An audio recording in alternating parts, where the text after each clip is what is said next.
শুভ সকাল। তো দেখতেই পাচ্ছ কত সুন্দর একটা চাল কুমড়ো ঝুলে আছে গাছের মধ্যে।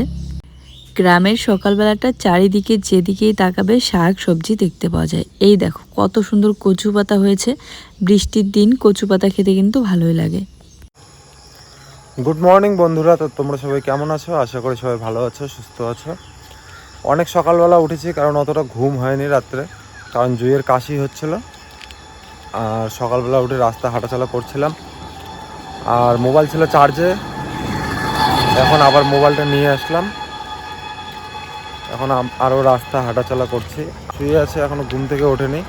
আর রাস্তা দিয়ে আজকে প্রচণ্ড পরিমাণে গাড়ি চলাচল করছে, কারণ যেহেতু হাটবার আছে, এর জন্য গাড়ি বেশি আর কি যাচ্ছে। হ্যাঁ, আজকের সকালবেলাটা মানে বেশি আগে উঠতে ইচ্ছে করছিল না, তাই শুয়েছিলাম। তো উঠে এদিকে হাঁটাচলা করছিল, তোমাদের সাথে শেয়ার করছিল। যেমনটা দেখতেই পাচ্ছ, ও বললো যে আজকে হাটবার। আর এই যে হাটবার সকালবেলা খাট থেকে শুরু করে আলমারি সব কিছুই মানুষ বাজারে নিয়ে যাচ্ছে বিক্রি করার জন্য। অনেকেই থাকে এগুলো কাজ করে, মিস্ত্রি কাজ, তো তারা বানিয়ে বাজারে নিয়ে গিয়ে বিক্রি করে। এই যে বৃষ্টি শুরু হয়ে গেল হালকা হালকা, তো আমি এখানে আছি দোকানটার ভিতরে। তো বন্ধুরা, এই যে কাঁঠালটা দেখতে পাচ্ছে, এখানে পেকে গিয়েছে। বেগুনগুলো পেকে যাচ্ছে, সব হলুদ হয়ে গিয়েছে বেগুনগুলো। আর কাঁঠালটা আজকে খাওয়া হবে, দেখতে পাচ্ছ। তো এখন বাজে প্রায় 9টা, আর আমি এদিকে বাসনপত্র মাজা দেওয়া করে ঘর দৌড় ঝাড়ু দিয়ে স্নান করে আসলাম। আর আমি উঠছি ঘর দিয়ে, বলতো 4:30। 4:30টার দিকে উঠে কি ব্যায়াম করছো? মহান কাজ করছো একেবারে। কিছুই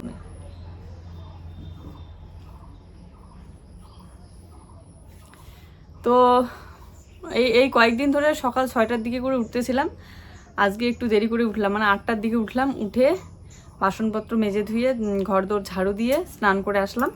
আর জুই এখনও ঘুমাচ্ছে বলে এই যে বিছানা এখনও তোলা হয়নি। ওর শরীরটা একটু হালকা খারাপ, কারণ কালকে বৃষ্টিতে ভিজেছে। এত বারণ করেছি, কথা শুনেই না। এবার ধরে বেঁধে তো রাখাই যায় না। বৃষ্টি একটুখানি কমতেই চলে যায় ওদিকে খেলতে। চলো এখন একটু ক্রিম লাগিয়ে নিচ্ছি। আর সকালবেলা ও চা করেছে, চা করে ও খেয়ে নিয়েছে, আমার জন্য রেখে দিয়েছে। আমি ফ্রেশ হয়ে তারপর খাবো। হ্যাঁ, ওই তো, যত সকালবেলা ও ঘুম থেকে উঠেছে তত আগে যদি আমি উঠতাম, আমার হয়তো সংসারের প্রতিটা কাজ করা হয়ে যেত, একটা কাজও বাকি থাকতো না। তো চুলটা এভাবে উপরে করে বেঁধে নিলাম। এই যে বাবা, ওঠো উঠো উঠো, অনেক বেলা হয়েছে না।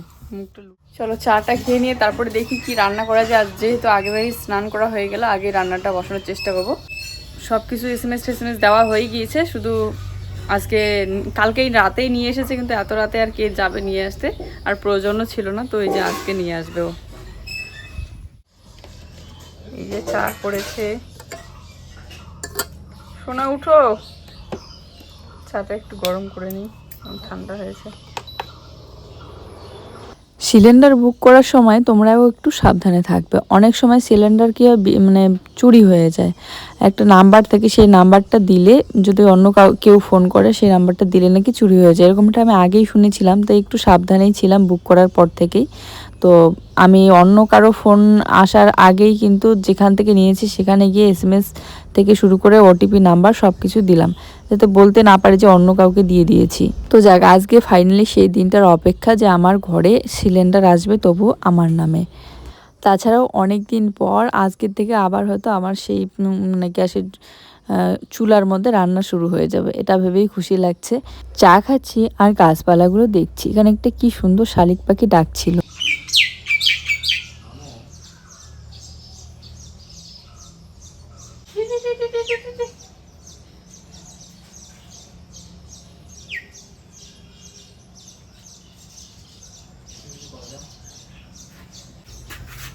এই যে আমার সোনামাটা উঠে গিয়েছে।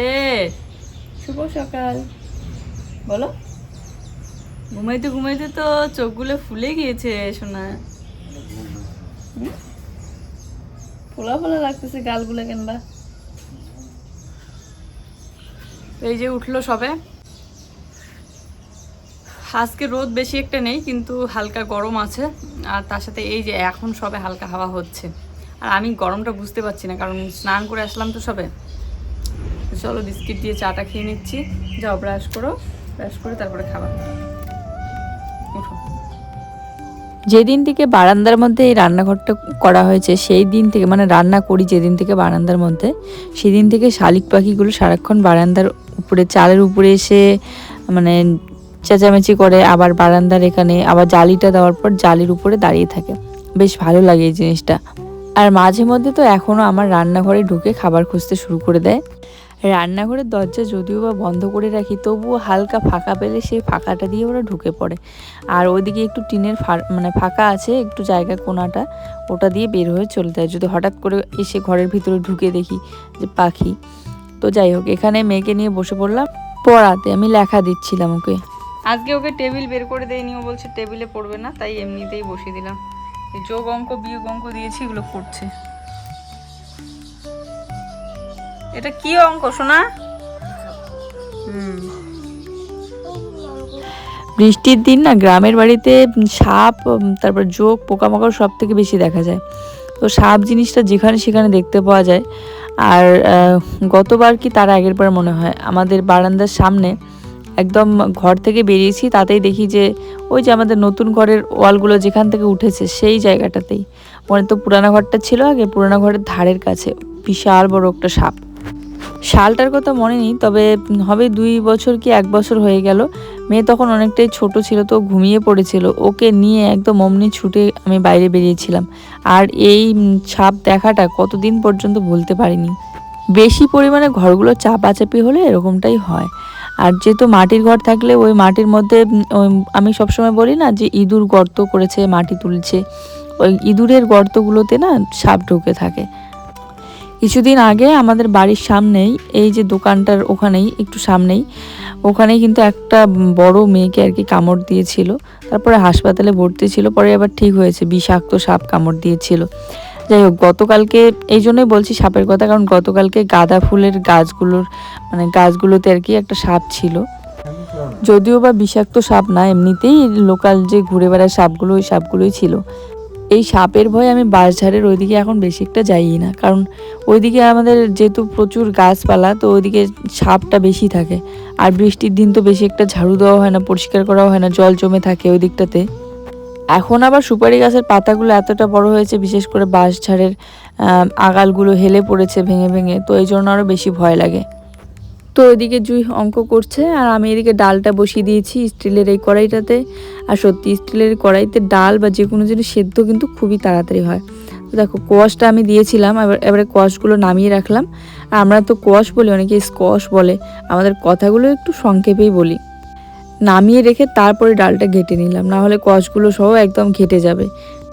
তারপরে এই কাঁকরোলগুলো ভাবছি ভাজা করব, ডাল আর কাঁকরোল ভাজা, আর বেশি কিছু বানাবো না। তো এই যে কাঁকরোলের উপরের যে কাটার মতোগুলো, সেগুলো আমি একটু ছাড়িয়ে নিচ্ছি। যেহেতু আজকে যেতে বলেছিল সিলিন্ডার নিয়ে আসতে, তাই সকালবেলা কিন্তু একবারও গিয়ে খোঁজ করে আসলো। আর ওইদিকে পুরনো সিলিন্ডারটা জমা দিয়ে আসলো। আর আমার কিন্তু যে সিলিন্ডারটা নেওয়া, সেটা হচ্ছে উজ্জ্বলা গ্যাস। তো অনেকেই বলে এটা নাকি ভালো, মানে প্রথম একদম যেই সময়ে সিলিন্ডার বের হলো তখনই কিন্তু নেওয়া এটা। আমি ঠিক জানি না, তোমাদের জানা থাকলে অবশ্যই জানি। অনেকে আবার বলে যে মানে গ্যাস ভরলে নাকি টাকা ঢুকে, যেটা দিয়ে আমি সিলিন্ডার বুক করব তারই ½ টাকা নাকি ঢুকে, এরকমটা শুনেছি, আমি ঠিক জানি না। তো কাঁকরোল আমার এখনও কাটা হয়নি, আরও বেশি করে কয়েকটা কাটবো। আর এই দুপুরবেলার জন্যই শুধু রান্না করছি, রাতেরটা রাতে দেখা যাবে। তাছাড়া এত সকালবেলার দিকে রান্না করলে 2 বেলার জন্য সবজি থাকবে কি না, মাঝে মধ্যে তো গরমটা একটু বেশি পড়ে, আর ডালটাও একটু নষ্ট হয়ে যাওয়ার চান্স থাকে। যদিও বা এখনও এরকমটা হয়নি, কারণ এত সকালবেলা তো রান্না করি না, একটু দেরি করেই করি, 10টা 11টার দিকে। তো চলো, ডালটা নামিয়ে রেখে এদিকে কাঁকরোল ভাজাটা বসিয়ে দিলাম। আর ও এখন কাঁকরোল ভাজাটা একটু নেড়ে ছেড়ে দেখবে, আর আমি এখন যাব একটু প্রেশার মাপতে। আর সেন্টারে দিদিমণি এসেছে, তো যেতে বলেছে সবাইকে, তো আমি যাই। এখন মনে হয় চলে এসেছে, 12টার সময় আসার কথা, আর 12টা প্রায় বাজেই।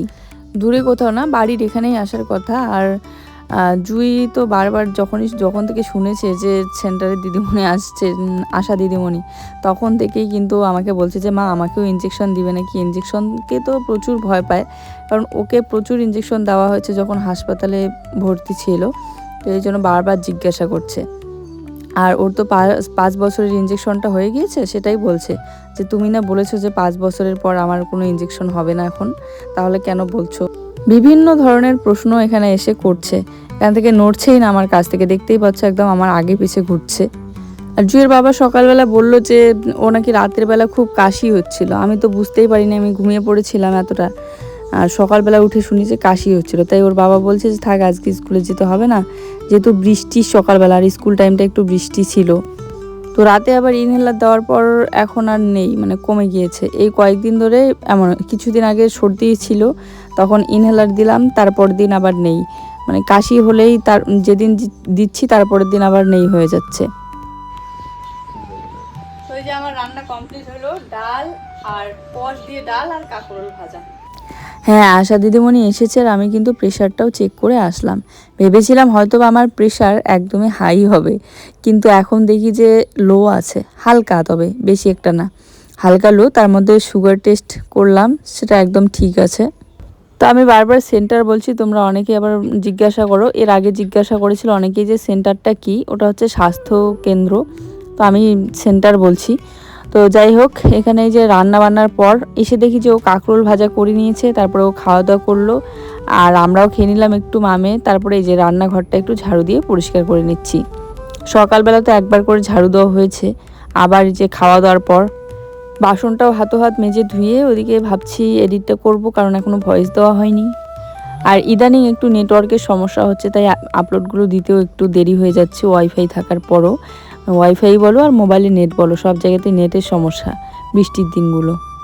তো চলো এখন বাসনপত্রগুলো নিয়ে গেলাম কলের পাড়ে, মেজে ধুয়ে নিয়ে গুছিয়ে রাখি। এই যে চাল কুমড়োর ডগাগুলো দেখছো, এরকম ডগা আর তার সাথে অনেক কিছু শাক যদি মিক্স দিয়ে ভাজা করে খাও তাহলে কিন্তু দারুণ লাগে, আর ঢেঁকি শাক বিশেষ করে। তো যাক, এদিকে আবহাওয়াটা দারুণ লাগছিল দেখতে। চলে আসলাম একটু বাড়ির পিছনের দিকে, এখন কিন্তু প্রায় বিকেলবেলা। রোয়া গাছগুলো সবে বড় হচ্ছে, কিছুদিন আগে লাগানো হইলো, আর কিছুদিন পর দেখবে এই জায়গাটা চারিদিকেই সবুজ হয়ে গিয়েছে, ধান গাছে পরিণত হয়েছে, দারুণ লাগে দেখতে।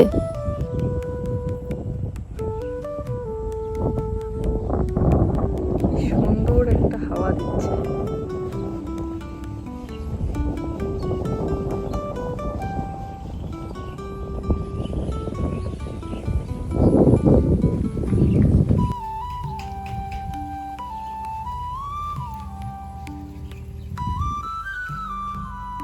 ওই যে রাতে ওর ঘুম ভালো হয়নি, তাই দুপুরবেলা খাওয়া দাওয়ার পর ঘুমিয়ে পড়েছে, এখনও উঠেনি। আমি এদিকে কাজগুলো করছি, মানে ঘর গোছাচ্ছি আবার, কারণ সন্ধ্যা লাগতে চলেছে। কার্পেট, মাদুর এগুলো বের করে দিয়েছিলাম, প্রত্যেক দিন দেই বাইরে, রোদ হলেও হালকা শুকায়, তারপর ঝেড়ে ঝুড়ে আবার বিছিয়ে দিই, আর না হলে হাওয়াতেও শুকিয়ে যায়, কারণ ধুলা হয় তো।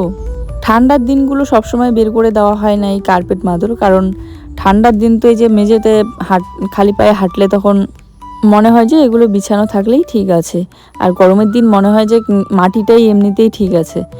যাই হোক, এদিকে জামা কাপড়গুলো ভাঁজ করে রাখলাম, এখানটায় হালকা ভেজা ছিল। আর সন্ধ্যাবেলা জুইকে কি খেতে দেবো, ও বলছে যে আম খাবে, মুড়ি খাবে, আর দুধ আজকে নিয়ে আসিনি। খাওয়ার জন্য তো এখন অনেক কিছুই আছে, বিস্কিট থেকে শুরু করে মুড়ি, চিড়া, ম্যাগিটা কিন্তু প্রত্যেকদিন দেই না, আমি মাঝে মধ্যে দেই। তো যাই হোক, আম কেটে নিলাম, আমটা একটু খেয়ে দেখলাম দারুণ মিষ্টি।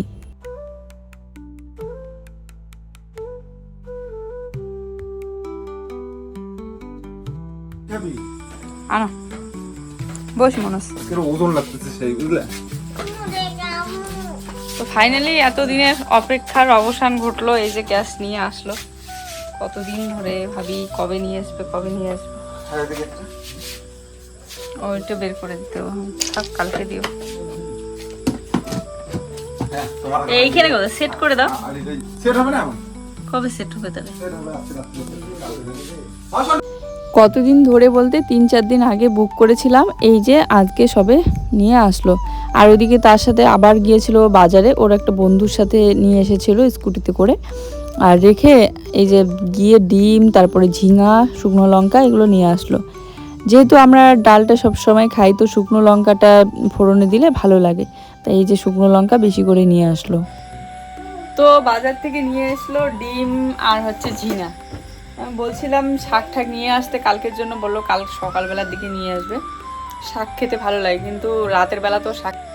তো চলো বানাবো ডিম দিয়ে ঝিঙার ঝোল। ভাবলাম সিলিন্ডারটা সেট করে দিলে সিলিন্ডারে বানাবো, কিন্তু সিলিন্ডার সেট করতে একটু দেরি হবে, কারণ অনেক দিন ধরে ব্যবহার করা হয়নি। ওই যে মেশিনটা যে মানে মাথাটা থাকে না, ওটা একদম এত টাইট হয়ে, তো ওটা খুললে সেট করতে একটু সময় লাগবে। ততক্ষণে আমি ইন্ডাকশনের মধ্যে ডিমগুলো সেদ্ধ বসিয়ে দিই।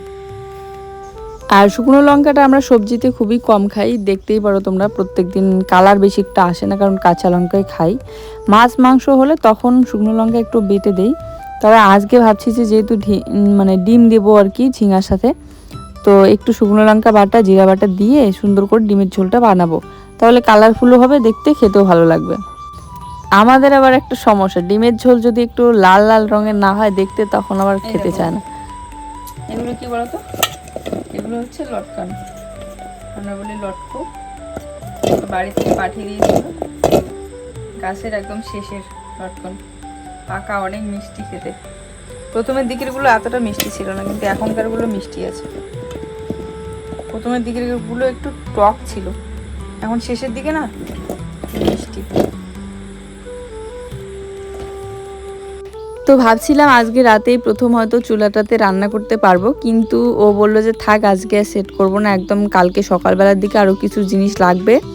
মানে ওই সিলিন্ডারের যে পাইপটা দিয়েছে, সেই পাইপের সাথে যে রিং থাকে 2টা করে সাইডে, সেই রিংগুলো ছিল না।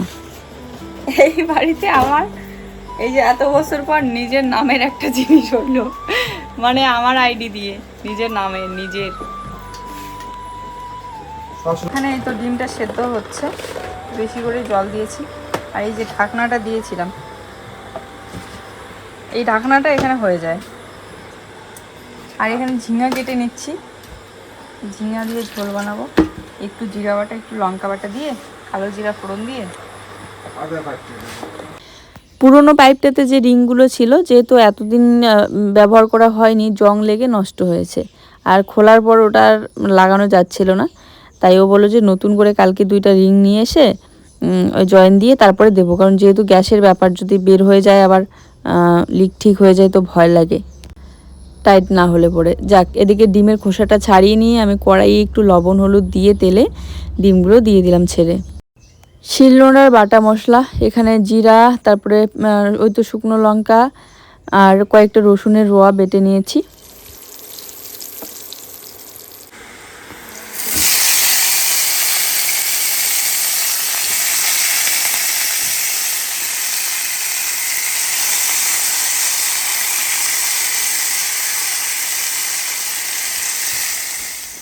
ওইদিকে দেখো, ও সব জামা কাপড় বের করে নিচ্ছে, নাকি গোছাবে ওই সাইডটা।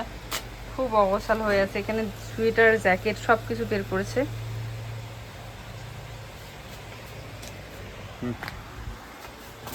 পুরো শোকেস একদম খালি করে দিয়েছে এদিকটা। এটা উপরে রাখলে এখানে শার্টটা রাখা যায় না, শার্ট এই যে উপরেরটাতে খুলে গেছে, ওটা কেন খুলে যায়। একটু লাঠি লাগায়, একটু বাড়ায় নাও তো, টাইট করে। পাইপটা ছোট হয়েছে মনে হয়। আর আমার মেয়ে আমার সব থেকে বেশি ভালো কাজ করতেছে, ও গোছানো বাদ দিয়ে ও আউলাচ্ছে সব জামা কাপড়, নতুন জামা ওড়না নিয়ে। এটা কোনো শাড়ি পরার সময়? হ্যাঁ, লিখতে দিয়েছি, লেখা বাদ দিয়ে শাড়ি পরছে। তো বই পড়ার সময় না, খাওয়ার সময়।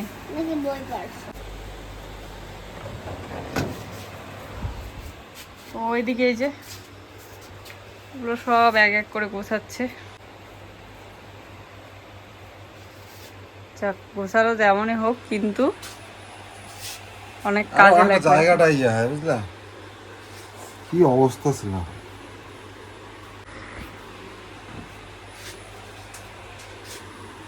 এগুলোও গোছাইতে হবে, এগুলো ধীরে ধীরে। আমি তো সেই কবে থেকে ভাবছি যে শোকেসটা একদিন সব জামা কাপড় বের করে গুছিয়ে নিই, তো আর হচ্ছেই না। তো আজকে কিছু একটা জিনিস খুঁজতেছিল শোকেসের মধ্যে, খুঁজতে খুঁজতে এক সাইডেরগুলো সব বের করে গুছিয়ে নিল। একটা কাজ আমার এগিয়ে গেল, এবারে বাকি সাইডগুলো আমি গুছিয়ে নেব। চলো আমাদের আজকের ভিডিওটা এই পর্যন্তই। সবাই ভালো থেকো, সুস্থ থেকো। দেখা হচ্ছে নতুন ভিডিওর সাথে। সবার জন্য রইলো অনেক অনেক ভালোবাসা। এদিকে আমার ডিমের ঝোল রান্না করা কমপ্লিট। এখন খাওয়া দাওয়া করবো। Tata, good night.